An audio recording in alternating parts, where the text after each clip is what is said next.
I am so glad that I'm among friends because a lot of things that I say are not really factual, they're simply based on my beliefs. And you know that. You also know that what I know is a tiny fraction of the vast thing, knowledge of all the things to know.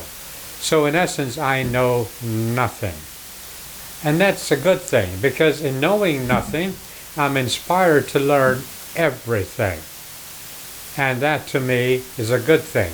My mind is like a sponge. I want to learn as much as I can. A while ago, I heard a man on television and he was talking about what he thinks he knows. In other words, he was an expert and he has millions of followers. He believes that he can only believe in what he can see, in what he can hear, in what he can touch. And the subject was about life and death. And he said that people, you and I, we are born, we live our lives, and then we die. And in his way of thinking, we were nothing prior to our birth. We live our life and then we die and then we cease to exist. There is nothing after you die. Well, that inspired me to share this little chit-chat with you. Because, in fact, he has, as I said, he has millions of followers. And that's the sort of thinking that allow people to belong to religions. And that's the sort of thinking that allow people to believe in what they believe. On the news, for example, I think if you are in the 6th grade or higher, you do realize that the news is incomplete. Quite often it is designed to mislead, and there are times when it is totally false.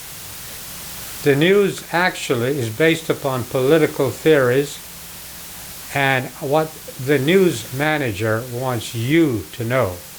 So in the news being incomplete or simply false, it is designed to do that. But let's get back to my man, my friend here, who said he only believes in things that he can see, things that he can hear, things that he can touch. Never mind that he breathes, that he can say that because he breathes. Air. You can't see it, you can't touch it, you can't hear it, but without air, we die. Now that ought to be a wake-up call, really. Well, one of my wake-up calls happened in Pensacola, Florida. I was in photo school, basic photo school in Pensacola, Florida, when something that I've been hearing almost all my life about electromagnetic radiation, but I never internalized it until I got into photo school. And the photo instructor, when he talked about it, there's like a light bulb that went on in my brain. Wow. Here's what he said. He said, as far as photography is concerned, and we must know by now that photography is writing with light. In other words, in photography, we write, what you see as a photograph is simply something that was written with light. And when you talk about light, you're talking about a spectrum. The electromagnetic spectrum is that wide.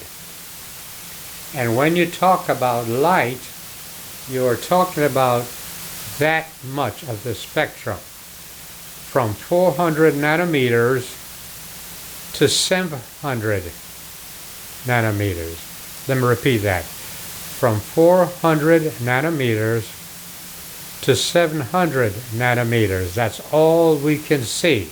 That, my friend, is light. So you have a spectrum that is that wide, and you can only see that much of the spectrum. And that light bulb went on in my head. Wow. We can only see a very small part of the spectrum. Later on in the Navy, I met, who at the time she was Captain Grace Hopper. She was the oldest captain in the Navy. She later became Admiral Grace Hopper. And she gave me a piece of wire that was that long. And once again, the light bulb went on in my head. She said that this wire represented 1 nanosecond, 1 nanometer, 1 nanometer. In other words, when it comes to what we can, the electromagnetic radiation and the speed of electrons, the speed of light, the speed of light is something like 186 million miles per second. Now that is important to remember.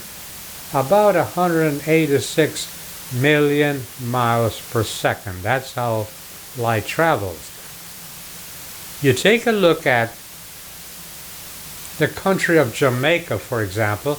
It's 149 miles long. United States, continental United States, about what? 3,000 miles maybe? That's it.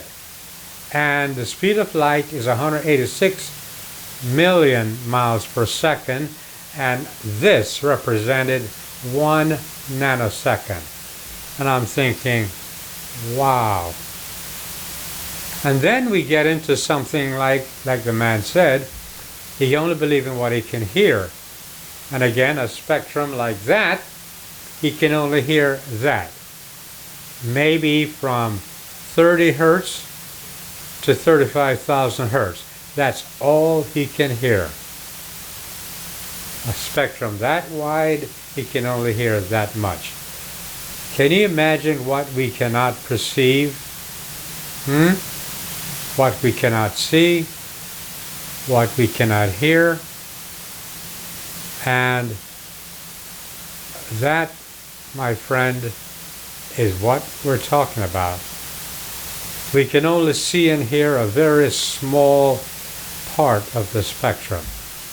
Now, it seems to me that what we can't see, what we can't hear, is far greater than what we can see and hear. Isn't that amazing?